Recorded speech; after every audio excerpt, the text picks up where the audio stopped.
Hey folks, Ralph here. Today we've got to change the rear calipers on this S-Class W126. Same thing for the C126 and some of the other 123s and even 124s. Doesn't really matter, they kind of sort of look the same or have the same principle. I'm going to go over a couple of tools you'll need.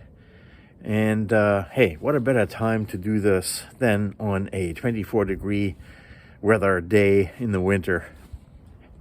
Doesn't matter. We're going to get to it, and here we go. Here we have the old one. It's not really necessarily in bad shape.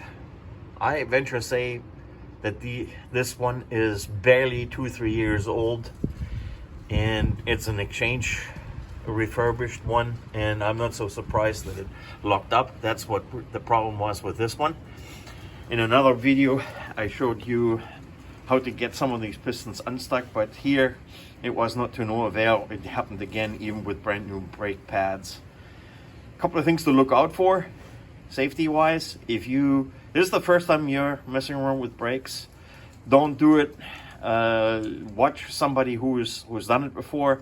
Make sure you have good jack stands. Don't ever work under cars without jack stands. You don't want that stuff to drop on you. Have a good car jack. Lift this, secure it, take the wheels off, and beforehand get the parts. Always change brake pads, calipers, hoses in pairs. Don't just be cheap and try to do one at a time. The other thing to look out for, there are two brands. This is the ATE one. You can see the springs, and it has a knob here, right there, that the spring rests on. And there's a Bendix one, which I believe I have here, and you see it doesn't have that knob. Get them in pairs, because otherwise the hardware is not going to fit. It needs to look something like this, because the hardware is not interchangeable between the types at all. The other thing, this is now black. Before it was bare metal. When you get stuff from cheap vendors, I get these from Advance, they typically do not show up in painted form. And what that looks like is exactly like this. If you don't mind, great. Otherwise, take caliper paint, high-temp paint, and paint them before, a day or two before you work on the brakes to put them to take them off. Now, tools. There are a couple of really important tools, and the moment that you take the wheel off, what I would like to do, I prefer to do, either take this stuff or some other favorite rust loosener and spray the fitting on top of the brake line. Here I'm most likely going to be in luck because somebody worked on the brake hoses before, but that fitting right there can be the royal pain in the neck. Make sure that your hoses are in good shape. This one is very new and probably came with their calipers. Make sure that these don't have any cracks in it, because your not only is it not safe, you won't make it through the state inspection. And here you can also see one of the future jobs coming up here are going to be the half axles, because those rubber boots look pretty bad. Anyhow, speaking of this fitting here, there's two helpful tools that I recommend that you get for yourself, which is this. This is a vice grip that has a special V-shaped jaw, and when you clamp it together, this really holds that top hex head swivel fitting off that little nut there. There's 11 millimeter. It is sometimes very corroded, almost impossible to get. This will or it rounds off on you, and then you're screwed, and that's an expensive trip. So that one, or you get yourself these half open wrenches. You need one for 11 and 14 in order to get to loosen the hose on the caliper, or you have to use box wrenches. You need this one to loosen the vent screw. Pair of pliers are always good. A 19 socket with a breaker bar to loosen up the two bolts in the back here.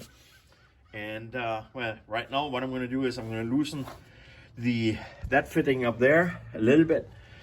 Get the hose off right back here, and that's the 14 right there. And then I'm going to remove the old one, put the new one back on, and then I'll be right back. Okay, so let me find my wrench real quick.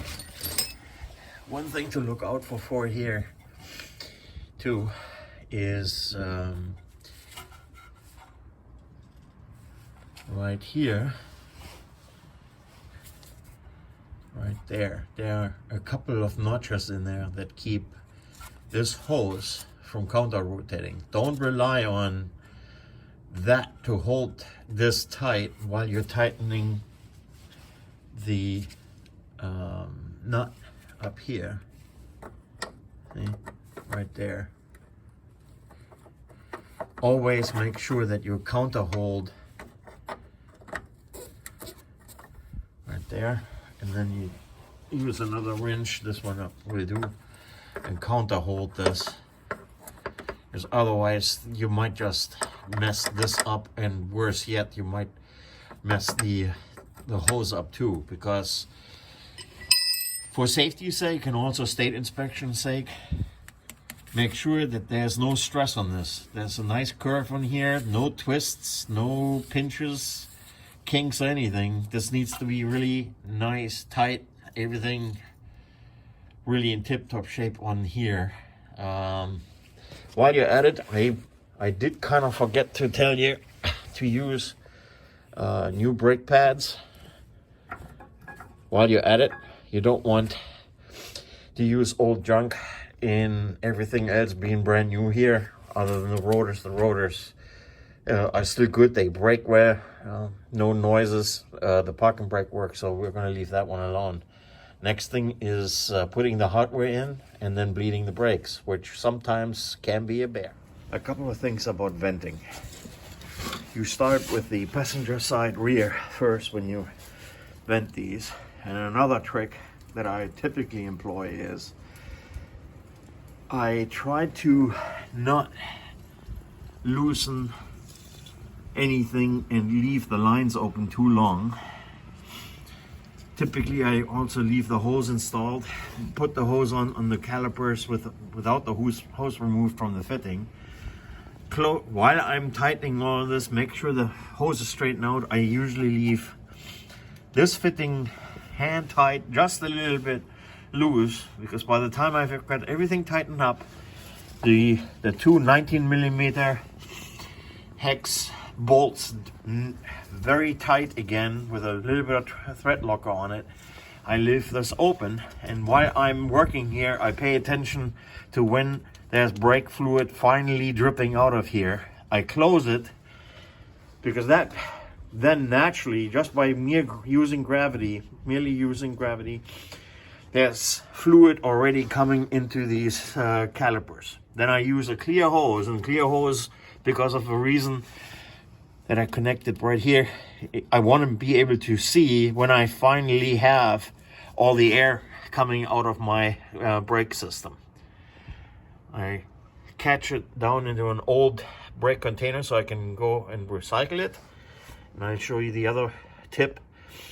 Actually, just go to the video that shows the little secret about the brake booster, the brake fluid container, because you do not, under any circumstances, ever want to run without run the system full of air from to back. That is miserable, and sometimes can drive you darn near to insanity when you really think you you should have brake fluid everywhere, and it's not so. Anyhow, For the next step, you need another nice person, or you need a pneumatic brake bleeder. I'm going to go the old-fashioned way and have my number one son help me bleed the brakes. So make sure that you have topped off your brake fluid. Again, you may not be able to notice it, but in the back has a divider in it and a reservoir. So if you work on the rear, make absolutely sure you slightly overfill the tank so the brake fluid can run into the reservoir of the rear brake system, because otherwise you think you have enough in it when in fact you don't, and you run air into your brake system and the ABS pump. Not a good thing. Close it up before you start bleeding the brakes, and then top it off when you're done. All right, so now let the pedal go, pump it a little bit, and then hold all the way down. Is it all the way down? No, it is. Okay. Back up, pump.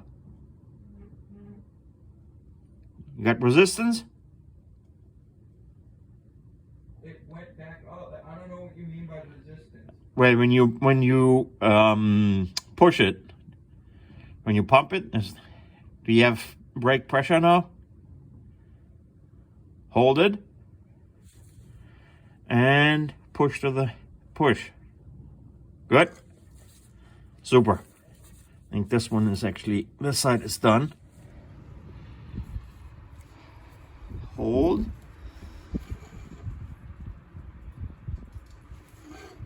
Okay, pump. Hold.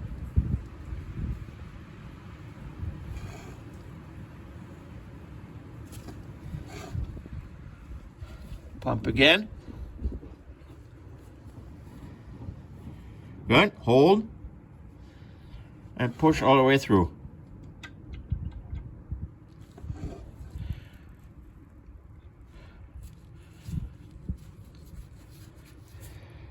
All right. One thing that I can recommend is two things. Do not, when you pump the brakes, push all the way through. What can happen, especially in older cars, if you're not sure if anybody maintained the fluid, and there might be wear and tear on it, and that can lead to debris stuck on the brake cylinder, and then in no time whatsoever you can damage the main brake cylinder. Not good. So you can either put a wooden block in there reminding you not to push all the way through, or your helper should actually stop before bottoming out. All right, another episode of Stray Benzes is in the books. Don't forget to tighten your lug nuts to spec. Make sure that you have dust covers on the brake bleeders. You don't want junk getting in there. And happy wrenching, and until next time.